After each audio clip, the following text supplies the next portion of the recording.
दोस्तों, एक बहुत ज़्यादा पुरानी कहावत है कि प्यार करना कभी गुनाह नहीं होता। लेकिन इस तरीके का प्यार, जिस प्यार को लेकर आप लोग बार बार ये डरें कि अगर ये प्यार समाज में पता चल गया तो फिर हम किसी को मुंह दिखाने के लायक नहीं रहेंगे, ऐसा प्यार जिसको बार बार आप लोग को छुपाना पड़े, ऐसा प्यार खतरनाक होता है और कई बार ऐसे रिश्ते खून के प्यासे बन जाते हैं। यकीन मानिए दोस्तों, आज की जो कहानी मैं आप लोग को सुनाऊंगा, इस कहानी के अंदर एक महिला शादी कर अपने पति के साथ एक बेहतरीन जिंदगी बिता रही थी। उसके बाद में उस महिला को अपने पति के ही बड़े भाई से इश्क हो जाता है।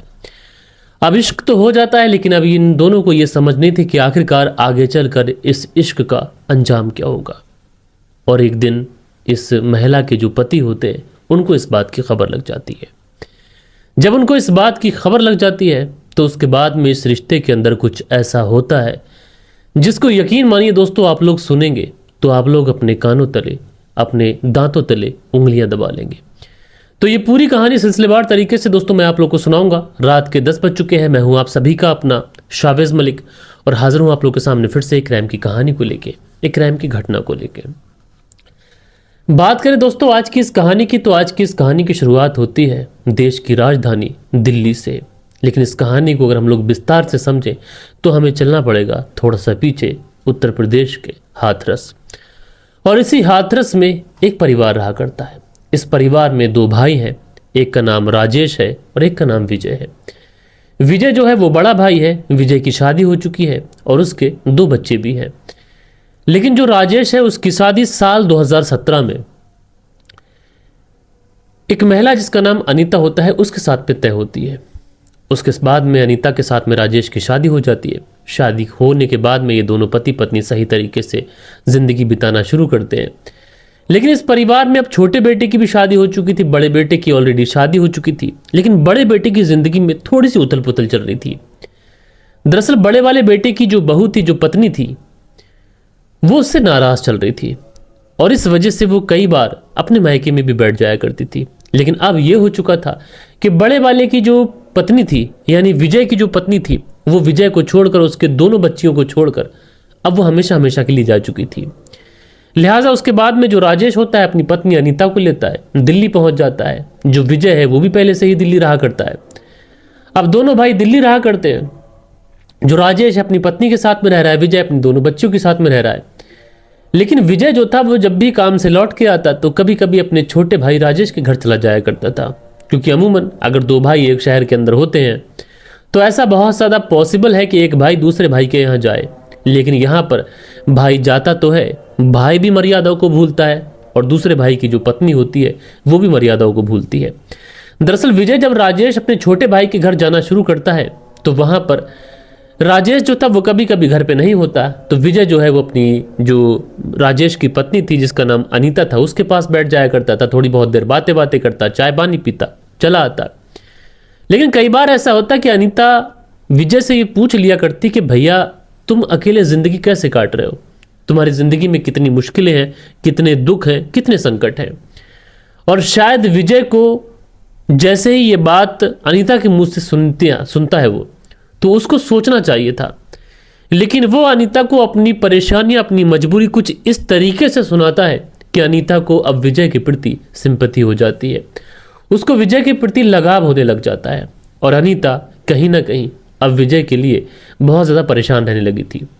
अच्छा, विजय भी ये चीज़ें नोटिस कर रहा था कि अनीता जो है वो विजय के लिए परेशान है और विजय इसी बात का फ़ायदा उठाता है। अनीता का जेठ वो अनीता को अपनी चिकनी चुपड़ी बातों में लेता है और उसके बाद में अनीता के साथ नाजायज ताल्लुकातों में आ जाता है। अब जब कभी भी राजेश अपने घर से जाता, विजय जो था वो अनीता के पास उसके घर पहुंच जाता, उसके साथ शारीरिक संबंध बनाता। ये सारी चीज़ें ऐसे ही चलती रहती है। लेकिन दोस्तों सबसे ज़्यादा हैरानी और परेशानी की ये बात थी कि विजय और अनीता ये डरते थे कि अगर इस बारे में राजेश को पता चल गया तो फिर क्या होगा, अगर भाई को पता चल गया तो क्या होगा। इधर पत्नी अनीता डरती थी कि अगर पति को पता चल गया तो फिर क्या होगा। इसी डर के बीच ये दोनों परेशान भी थे और इनको ऐसा लग रहा था कि हमारे रिश्ते का कोई भी भविष्य नहीं है। लेकिन उसके बावजूद भी ये दोनों एक दूसरे के बिना रह नहीं सकते थे। जब कभी भी इन दोनों का मिलने का मन करता मिलते, जब कभी फ़ोन पे बात करने का मन करता फ़ोन पे बात करते। इसी तरीके से समय चलता रहता है। लेकिन दोस्तों, एक बहुत पुरानी कहावत है जो मैं आप लोगों से ज़्यादातर वीडियोस के अंदर बोलता हूँ कि इश्क और मुश्क, ये चीज़ें ऐसी होती है कि इंसान इनको 7 तालों के अंदर भी बंद कर दे, आखिरकार समाज को इसकी खबर लग ही जाती है। और सेम कुछ इस कहानी के अंदर भी ऐसा ही होता है। दरअसल अनीता का पति जो राजेश था, उसको अपनी पत्नी के बारे में शक होना शुरू हो जाता है, क्योंकि राजेश नोटिस करता है कि उसने अपनी पत्नी को एक मोबाइल दे के रखा हुआ था, और जब कभी भी राजेश अपनी पत्नी को कॉल किया करता तो वो नंबर बिजी जाया करता था। हालांकि राजेश को इस बात का डाउट नहीं था कि उसके जो बड़े भैया हैं, जिनकी ऑलरेडी शादी हो चुकी थी, उनकी पत्नी उनको छोड़कर चली गई है, 2 बच्चियों के पिता हैं, वो अपने छोटे भाई की पत्नी के साथ में इस तरीके के रिश्तों में होंगे, इस बात का अंदाजा राजेश को नहीं था। लेकिन राजेश कई बार जब घर पहुंचता है तो वो अपनी पत्नी अनीता और अपने भैया विजय को कुछ ऐसी स्थिति में देखता है जो स्थिति बिल्कुल भी स्वीकार्य नहीं थी, जो स्थिति बिल्कुल भी नॉर्मल नहीं थी, अब नॉर्मल थी। लेकिन फिर भी ये कुछ नहीं कहता है, नोटिस करता रहता है। लेकिन जब इसका जो सब्र का घड़ा था, जब वो भर जाता है, तो आखिरकार वो इस बारे में अपनी पत्नी से बात करता है। वो कहता है कि मुझे क्यों ऐसा लगता है कि जो विजय भैया हैं वो तुम्हारे साथ में कुछ गलत करते हैं, क्योंकि मैं कई बार आया हूं, तुम और विजय भैया इतने ज़्यादा क्लोज बैठे हुए थे, जबकि वो तुम्हारी जेठ हैं, तुमको उनसे पर्दा करना चाहिए, तुमको उनसे थोड़ा सा घूंघट करना चाहिए, लेकिन तुम्हें शर्म नहीं है, तुम उनके इतने ज़्यादा नज़दीक बैठती हो, जो मुझे बहुत ज़्यादा अनकंफर्ट फील कराता है। अब जैसे ही ये बातें अनीता सुनती है तो वो कहती है कि भैया बेचारे परेशान हैं, आते हैं तो बातें कर लेती हूँ तो उनका दिल बहल जाता है, बस इसके सिवा और कुछ नहीं है, तुम गलत समझ रहे हो। हालांकि अनीता राजेश को अपनी चिकनी चुपड़ी बातों में तो ले लेती है, लेकिन अनीता अब समझ चुकी थी कि उसके पति राजेश को अब शक हो चुका है, और कहीं अगर राजेश ने ये सारी बातें फैमिली में या रिश्तेदारी में कहीं बता दी तो हम दोनों मुंह दिखाने के लायक नहीं रहेंगे। इसलिए अनीता अपने जेठ विजय से इस बारे में बात करती है और वो कहती है कि उसके पति को शक हो चुका है। शक हो चुका है तो क्या करना चाहिए। इसलिए ये दोनों एक नतीजे पे पहुंचते हैं कि क्यों ना अब हम लोग राजेश का कत्ल कर दें, क्योंकि इसके सिवा हमारे पास कोई रास्ता नहीं है। लेकिन दोस्तों, यहाँ पर मुश्किल इन दोनों के लिए ये थी कि ये दोनों इस मामले में बिल्कुल अनाड़ी थे। इससे पहले इन्होंने कभी क्राइम का रास्ता देखा तक नहीं था। उसके बाद में ये दोनों प्लानिंग करते हैं और प्लानिंग के तहत ये एक तारीख तय करते हैं, 23 अगस्त साल 2025। 23 अगस्त साल 2025 को जो अनीता होती है, ये राजेश को किसी बहाने से राजघाट के पास जो शांति वन है वहां पर लेके जाती है। वहां पे ले जाने के बाद में, चूंकि शाम का वक्त था, दोनों बातचीत कर ही रहे होते हैं। उसके बाद में किसी तरीके से उसको बिठाती है, कहती है कि मैं भी आई, और पीछे से जाने के बाद में अपनी चुंडी से उसका गला घोटने की कोशिश करती है। अब चूंकि अनीता एक महिला थी और राजेश एक पुरुष, तो ऐसे में पुरुष की ताकत ज्यादा होती है। राजेश अनीता के ऊपर काबू पा लेता है और अनीता जो उसकी हत्या करना चाह रही थी, अब वो अपने मिशन में फेल होती हुई दिखाई पड़ रही थी। लेकिन शायद अनीता की किस्मत आज उसके साथ थी और राजेश आज सबसे बड़ा बदकिस्मत था। दरअसल राजेश अनीता पे काबू तो पा चुका था, लेकिन इसी बीच में झगड़े फसाद में उसका पांव फिसल जाता है। जब पांव फिसलता है तो बहुत जोर से उसका सर पत्थर पर जाके लगता है, और दोस्तों जब पत्थर पे सर जाके लगता है तो बहुत ज़्यादा खून बह जाता है, जिसकी वजह से राजेश मौके पर ही बेहोश हो जाता है। अब राजेश जब बेहोश होता है तो उसके बाद में अनीता अपने जो पर्स था उसमें से रखा हुआ चाकू निकालती है और उस चाकू से एक के बाद एक उसके चेहरे पर सैकड़ों वार करती है। उसके बाद में वहीं पे रखे हुए गमछे से उसका गला घोटती है, और जब समझ जाती है कि उसकी मौत हो चुकी है तो उसके बाद में अपने जेठ विजय को कॉल करती है, और कॉल करने के बाद में कहती है कि मैंने काम तमाम कर दिया है, जल्दी से राजघाट के पास शांति बना जाओ। अच्छा, विजय जब ये बात सुनता है तो बहुत ज़्यादा खुश हो जाता है, भाग कर दौड़ कर राजघाट के पास शांतिवन पहुंचता है, और अनफारन में ये लोग जो राजेश की डेड बॉडी थी, उस डेड बॉडी को एक नाले के अंदर छुपा देते हैं, और उसके बाद में उसका मोबाइल वगैरह सब वहीं पर छोड़कर वहां से 9-11 हो जाते हैं। लेकिन इन दोनों की प्लानिंग ये थी कि इस पूरे मामले को हमें एज ए लूटपाट दिखाना है। उसके बाद में अनीता जाती है और अपने घर पर कोहराम मचाना शुरू कर देती है, अपने मिलने वालों को इकट्ठा करती है, रिश्तेदारों को कॉल करती है, कहती है कि मैं और राजेश घूमने के लिए राजघाट के पास शांति बन गए हुए थे, वहीं पर कुछ नकाबपोश बदमाश आते हैं, मुझे और मेरे पति के साथ में जोर जबरदस्ती करने लगते हैं। मैं किसी तरीके से वहां से भाग आती हूँ, लेकिन मेरे पति को वो लोग अपने साथ ले गए, और साथ के साथ उन्होंने मुझे धमकाया भी है कि अगर तुमने इस बारे में पुलिस को खबर दी तो मैं तुम्हारे पति की हत्या कर दूंगा। अब इस तरीके से ये जो अनीता थी पूरी कहानी बनाती है। अनीता सोच रही थी कि जितना हम लोग पुलिस में ये बात डिले कर देंगे उतना डेड बॉडी का मिलना इम्पॉसिबल हो जाएगा, क्योंकि डेड बॉडी डिकम्पोज हो जाएगी और किसी को कानो कान खबर नहीं चलेगी। लिहाजा उसके बाद में जो लोग थे वो कोई भी वहाँ पर रिपोर्ट लिखाने के लिए जाता नहीं है, और उसके बाद में थोड़ा समय गुजर जाता है, यानी 6 से 7 दिन का समय। अब सारे रिश्तेदार परेशान है, करें तो करें क्या। किसी तरीके से राजेश के मोबाइल की कांटेक्ट करने की कोशिश करते हैं, लेकिन कांटेक्ट भी हो नहीं पाता है। अब बड़ा परेशान है, हताश है। पुलिस में जाने की बात करते हैं तो अनीता रो रो कर बुरा हाल करती है कि अगर तुम लोग पुलिस में गए तो वो लोग मेरे पति की हत्या कर देंगे, और मेरे पति की हत्या कर दी उन्होंने तो तुम लोग जिम्मेदार हो गए। अब लोग क्या करें, वहां पर परेशान है, समझ नहीं आ रहा है क्या हो। लेकिन जैसे ही 6 दिन का समय गुजरता है, पुलिस वालों को उसी नाले के यानी राजघाट के पास में जो नाला था उसमें एक डेड बॉडी प्राप्त होती है।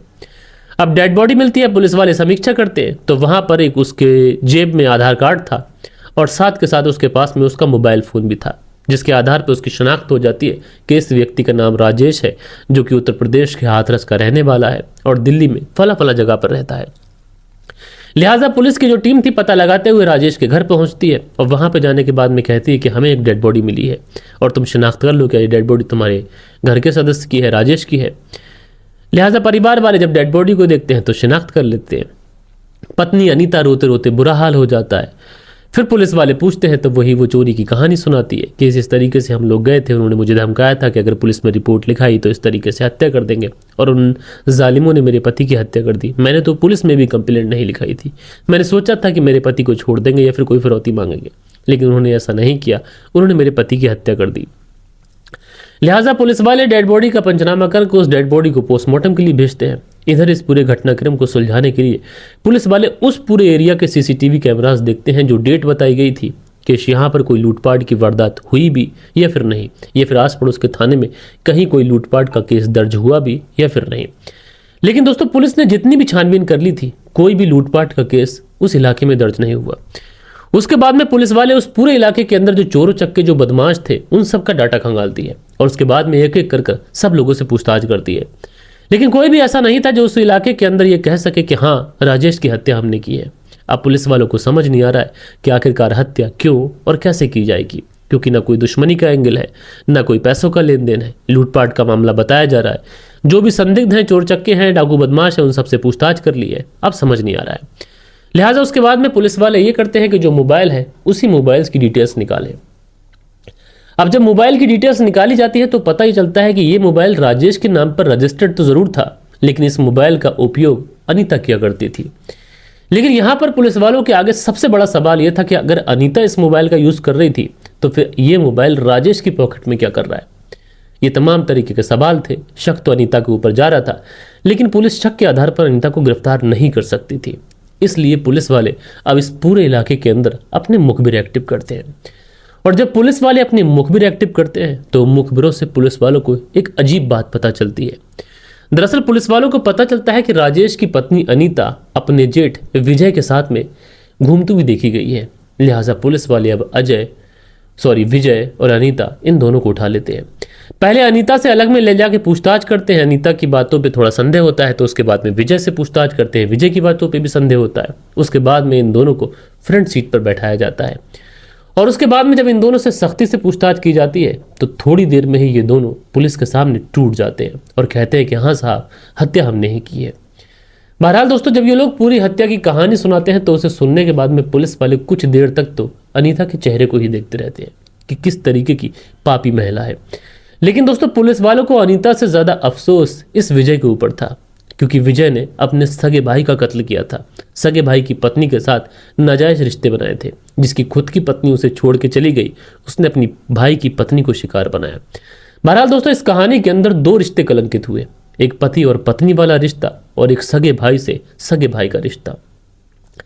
आप लोग इस पूरी स्टोरी को जो भी जिस तरीके से भी देखते हैं मुझे कमेंट्स करके बताइएगा। बाकी कल के दिन आप लोग के कुछ बेहतरीन से कमेंट्स थे, वक्त होता है कि आप लोगों के कमेंट्स पढ़ लिए जाएं। सो दोस्तों, हमारे चैनल पर जो कल के दिन आप लोगों ने कमेंट्स किए थे, इसमें नसीर अहमद लिखते हैं, अस्सलाम वालेकुम शाबिज भाई, बहुत अच्छी कहानी है।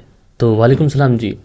कल के दिन तो नहीं, ये कमेंट्स परसों वाले दिन आए थे। कल के दिन एक एक्सीडेंटल बच्चे को देखने के लिए हॉस्पिटल जाना पड़ा। परवेज़ अहमद जी कमेंट करते हैं, सचिन चौधरी जी कमेंट्स करते हैं, शुक्रिया। शाकिब फरहान जी कमेंट्स करते हैं, मंसूरी भाईजान जी कमेंट्स करते हैं, भाई आपका भी शुक्रिया। विनोद उपाध्याय जी प्यारा सा कमेंट्स करते हैं, बहुत बहुत शुक्रिया। मंसूरी भाजन जी कमेंट्स करते हैं, लिखते हैं गुड जॉब, बहुत बहुत शुक्रिया भाई। खान अकील लिखते हैं अस्सलाम वालेकुम शाहिद भाई, नाइस स्टोरी है, अल्लाह आपको कामयाबी दे। तो खान अकील जी मेरे भाई शुक्रिया। सरफराज सिद्दीकी लिखते हैं थैंक यू सर जी। तो सरफराज सिद्दीकी जी बहुत बहुत शुक्रिया आपका। उसके बाद में सरफराज सिद्दीकी आगे लिखते हैं always full support from India live in Qatar. तो बहुत बहुत शुक्रिया भाई। मनदीप वर्मा की पत्नी प्रादीप वर्मा लिखती है नमस्कार sir ji, good job in done. Pradeep Verma Jalandhar Punjab से कहानी सुनती हैं, बहुत बहुत शुक्रिया बहन। रशपाल सिंह लिखते हैं वेरी गुड ब्रो, लगे रहो। तो रशपाल सिंह जी मेरे भाई शुक्रिया आपका। सुनते आगे हैं लिखते हैं नमस्कार भाई साहब, रेनू सुनते आगे शाना बुलंदशहर से सुनते हैं, बहुत बहुत शुक्रिया भाई। प्रकाश राज लिखते हैं नमस्कार सर जी। तो प्रकाश राज जी आपका शुक्रिया। धीरज सिंह लिखते हैं भाई आजकल नाजायज़ संबंध में पता नहीं क्या हो रहा है, बाप रे बाप, जय श्री राम मलिक भाई जी। तो धीरज सिंह जी बहुत बहुत शुक्रिया आपका। फरजाना सिद्दीकी लिखते हैं अवैध संबंध में बायब भी सेम गुनहगार थी, बहुत बहुत शुक्रिया आपका। हसीबुल अंसारी लिखते हैं अस्सलाम वालेकुम मेरे छोटे भाई, शुक्रिया मेरे भाई आपका। अशबा जी लिखते हैं अस्सलाम वालेकुम शाहिद भाई, फर्स्ट कमेंट है, तो अशबा जी बहुत बहुत शुक्रिया पहला कमेंट्स करने के लिए।